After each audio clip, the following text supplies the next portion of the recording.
تو دوسرا یہ ہے کہ بھی آپ یہ دیکھیں، اور اسی کی وجہ سے اب یہ ہوا ہے کہ بھی آپ کے پاس نیچے فالوورز ہیں بہت سارے، درمیان میں آپ کے جو جو جن لوگوں نے ان کو لے کے چلنا ہے آگے، وہ ہیں ہی نہیں، بیچ میں کوئی کنیکٹ ہی نہیں ہے، آپ ہیں اور نیچے لوگ ہیں، عام ورکرز ہیں جو جن کا پتہ ہی نہیں۔ اور پھر ورکرز کا بھی آپ نے دیکھیں کیا ہوا پچھلی دفعہ، جس طرح پچھلے بھی لوگ میں بھی عرض کیا تھا کہ ان کو کسی نے پوچھا بتایا ہی نہیں، وہ بیچارے جیلوں میں پڑے رہے، ان کو سوٹیاں پڑتی رہیں، ڈنڈے پڑتے رہے، کسی نے ان کی حال چال نہیں پوچھا۔ تو ایسے تو نہیں چلتا، مطلب ان کا خیال رکھنا پڑتا ہے لوگوں کا۔ پھر اگلا مجھے یہ لگتا ہے کہ بھئی آپ کو تھوڑا سا اس چیز پہ بھی غور کریں کہ بھئی جو سیلف کنٹرول کا ایشو ہے ہماری بہت سارے، یہ مسلم امہ کا سمجھو زیادہ پرابلم ہے آج کل والی، اور لیکن باقی بھی تھرڈ ورلڈ کا یا کہہ لیں ساری جگہ پہ جہاں پہ بھی معاملات خراب ہیں، سیلف کنٹرول کے ایشو چل رہے ہیں کہ لوگ کیوں سلپ ہو جاتے ہیں، یا ان کی ججمنٹ کیوں کلاؤڈی ہو جاتی ہے کہ بھی چیز کا سائز دیکھ کے اور اپنا جو میگنیچیوڈ کے حساب سے ان کو لگتا ہے کہ یہ تو اتنا زیادہ خراب کام نہیں ہے، یا پرنسپلز پہ رہیں کہ لاکھ دی بھی چوری تے کاکھ دی بھی چوری۔ تو میں خیر بہت ڈیٹیل میں نہیں جاتا، سمپل سی بات ہے۔ اب یہ مجھے بالکل آج تک سمجھ نہیں لگی کہ بھئی اگر سیرت النبی کا آپ نے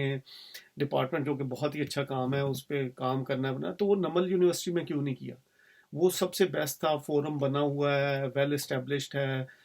وہاں پہ اس کا زیادہ فائدہ ہوتا ہے وہاں بنانے کا۔ اور ساری دنیا میں یونیورسٹیز، آکسفورڈ، کیمبرج، آرٹ بھی پڑھاتی ہیں، سائنس بھی پڑھاتی ہیں، تھیولوجی بھی وہیں پہ ڈسکس ہوتی ہے اور بڑے ڈیٹیل میں وہ پڑھاتے ہیں۔ ایون اسلامک اس پہ ریسرچ سینٹر بنا ہوا ہے، آکسفورڈ میں بنا ہوا ہے یہ سارا، تو نبل میں کیوں نہیں؟ پھر یہ ہے کہ بھئی آپ ایون بزنس اب اس کے ساتھ ہی وہ ان کو، تو نبل میں بننا چاہیے تھا یہ سارا جو بھی آپ نے کرنا تھا۔ اور اس سے اگلا یہ تھا کہ توشہ خانہ والا جس طرح ہے کہ بھئی آپ تو ساری عمر اپنا بیٹ بیچتے رہے سائن کر کے، آپ کو پتا ہے کہ 5-10 ہزار روپے کا بیٹ جو تھا وہ لاکھوں میں بکتا ہے اگر آپ سائن کر کے آکشن کر کے بیچیں،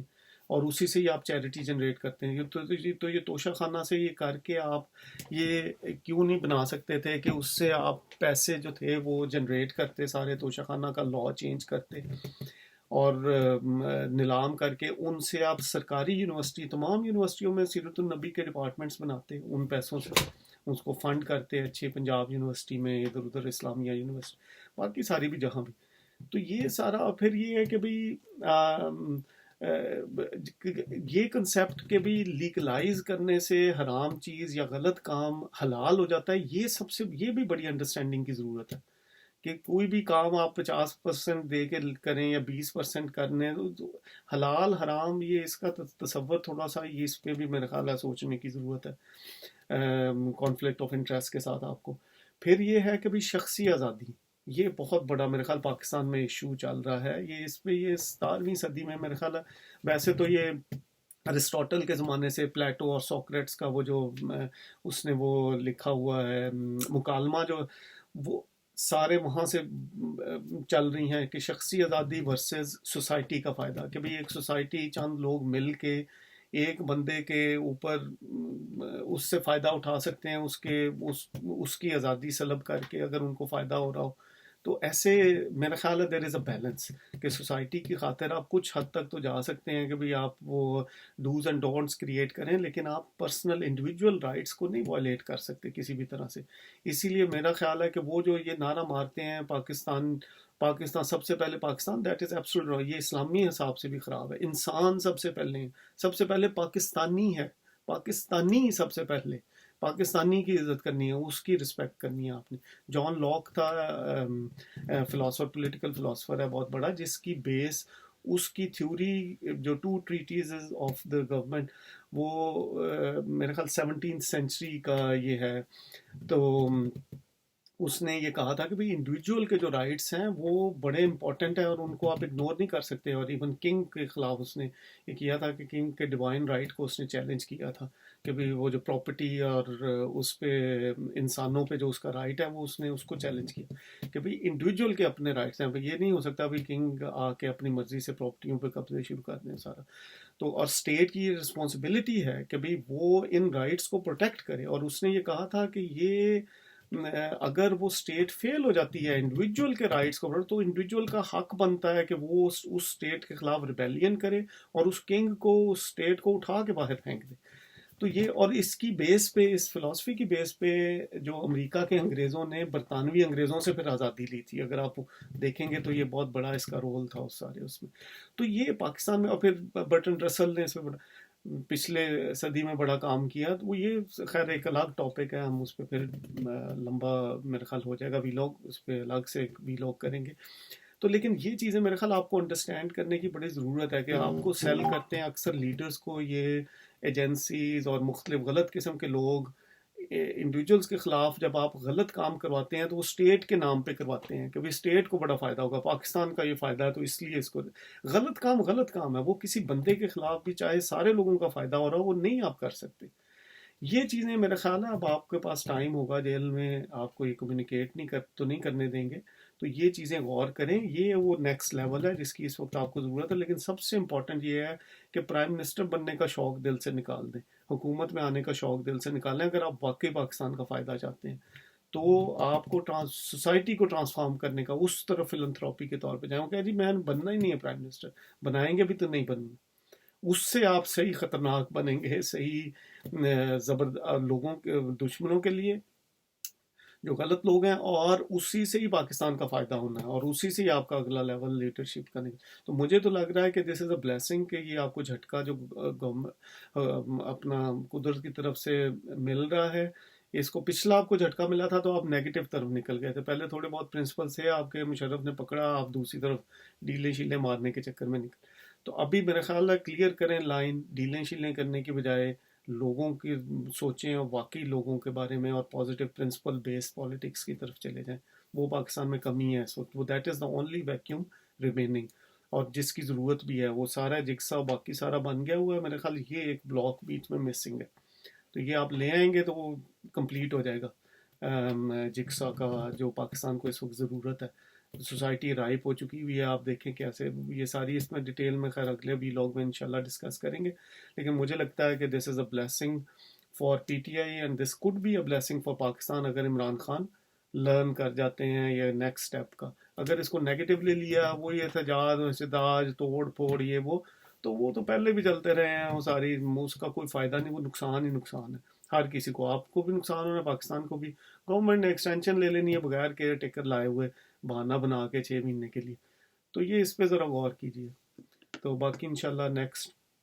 ویلاگ میں ملاقات ہوگی. اگر پسند آئے تو کائنڈلی لائک کیجیے گا، سبسکرائب بھی کیجیے گا میرے چینل کو. آئی ول بی ویری گریٹفل. اپنا خیال رکھیے گا. السلام علیکم.